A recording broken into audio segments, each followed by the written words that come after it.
Hello everyone.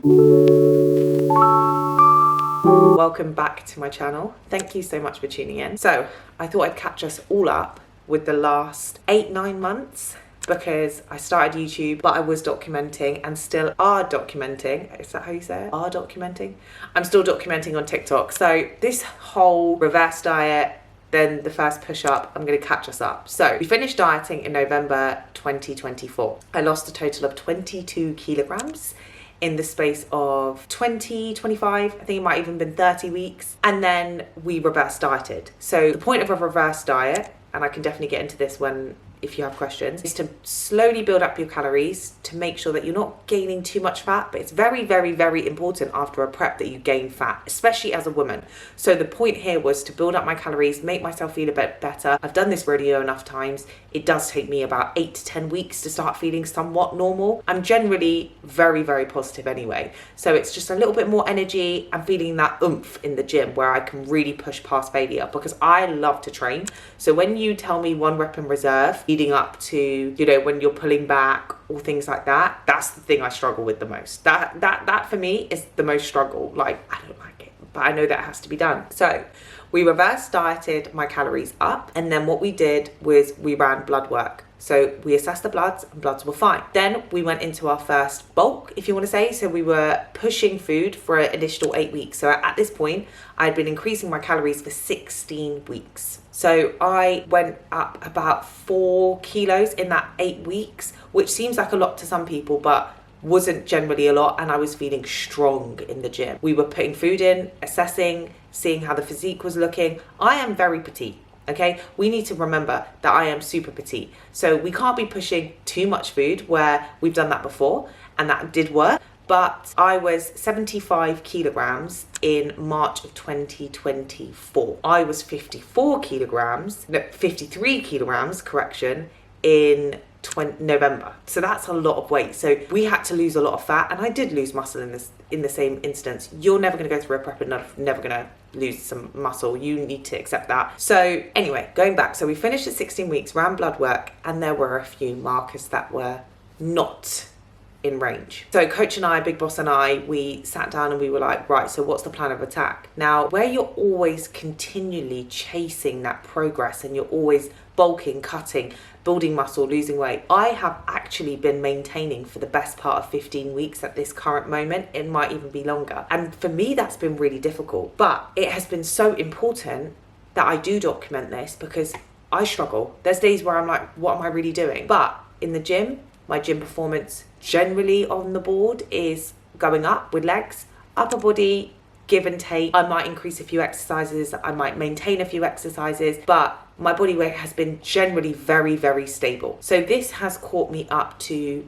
why I started this YouTube, why I started the Happy, Healing and Healthy series, if I can get my words out, because I wanted to feel the best I've ever felt. And hormonally, I'm autoimmune. What does that mean? It means that I naturally have a hormonal dysregulation. And that for me means that I'm kind of at the lower end. I've already got the short straw, but does that stop me? No. It just means that I know a lot more about the thyroid than the average Joe. So this is why I do talk to clients and everyone about it, because I'm like, we need to educate the importance of having a really healthy thyroid. It's not just that my thyroid, to be fair, my thyroid is actually in a really, really good spot. It's all the other female hormones, and that's something that we're trying to get back. So we're just generally waiting now for my hormones to get in a better place.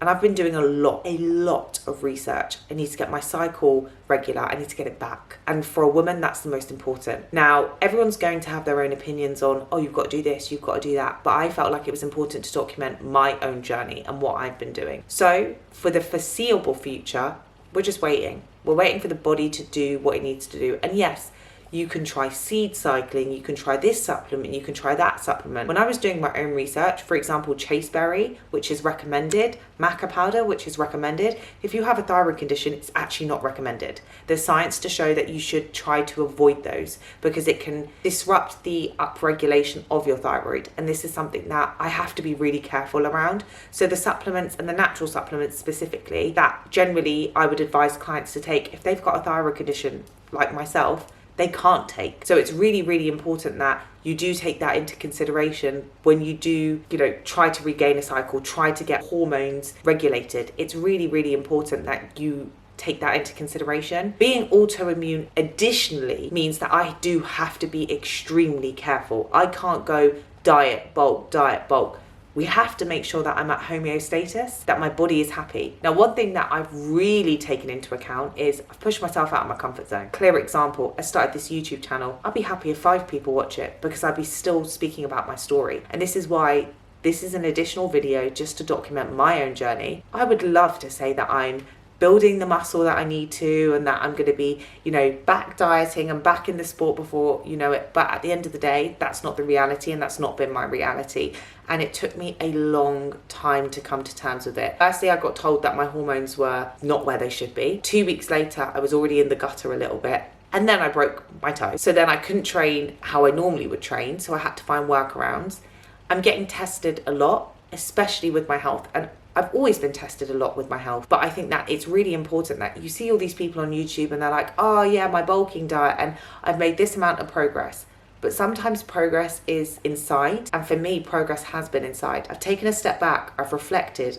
I've thought, who does Jasmine want to be? Who do I want to be? And that's why I started this YouTube channel, to make sure that I could document little things. And if this could educate and help one person, that is my goal. So I've been documenting this whole journey already on TikTok, and I thought it's time to bring it to YouTube. And that's exactly why I started. So thank you so much for listening to me blabber. It could be a lot more interesting and exciting, and I hope that it does turn that way. But for now, this is my reality. And being autoimmune for nearly 20 years, it's taught me the importance of never taking your health for granted and always being appreciative of what you have. And there have been days where I've been down about it. There's been days where I didn't want to talk. I've been watching a lot of YouTubers, shout out Jem, and she was talking about her hormonal dysregulation, and I was like, I'm going through the same thing, but I'm going through it in silence. And I felt so much comfort watching her and knowing that she was going through the same situation, similar situation to me, and just reaching out to her on Instagram DM. I used to be that YouTube silent watcher, right? That we used to watch all these people and just never used to comment. But now I'm like, let me comment and say thank you. Thank you for sharing your journey, or thank you for sharing this or sharing that. Because I think it's important to say, I am watching. And if she never had said that, I would never have had the confidence to be able to speak to you guys. So any questions, please leave them in the comments down below. And apart from that, I hope you like and subscribe.